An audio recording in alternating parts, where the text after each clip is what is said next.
GT Zaskar is pretty much the most iconic GT bike there is out there. You say Zaskar and you know what it is in one word.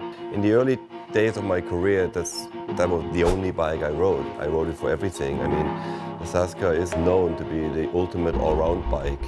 That's when mountain biking was just developing before full suspension bikes, This is a bike that's built for cross-country and trail shredding, but going back in history, this is a bike that's won cross-country and World Cup downhill races. It's won national championships, it's won world championships. It's pretty much the most iconic GT hardtail there is out there.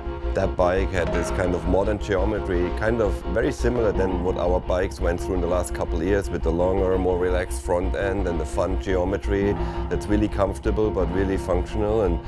And the Zaskar, it's a classicer, it's a cult bike, and people used it for all disciplines. It's the only bike model that I want to claim ever existed that won a World Cup in every discipline, and won a World Cup in downhill, in cross country, in slalom, and in trials.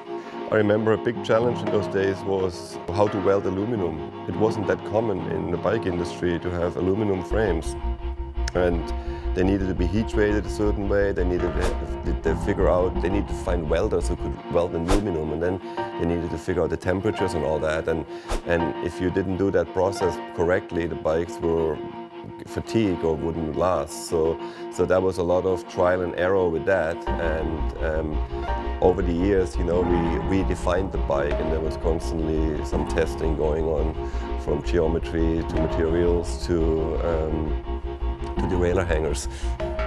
So for 2016, we've really gone out there to redefine what the Zaskar is. We've taken a lot of our research time that we spent working with the athletes, working with all the other bikes in our portfolio, such as the Sensor, the Force, the Sanction, the Helion, that are really using a progressive geometry set. Longer top tubes, slacker head tube angles, combine that with a shorter stem, wider handlebars, really makes for a fast, fun bike out on the trails. I think the latest 2016 Zaskar reminds me a lot more of the early Zaskar models than what was in between, maybe in the last 10 years. And personally, I like the way we're going with the bike and with the style and the geometry. It's a lot of fun.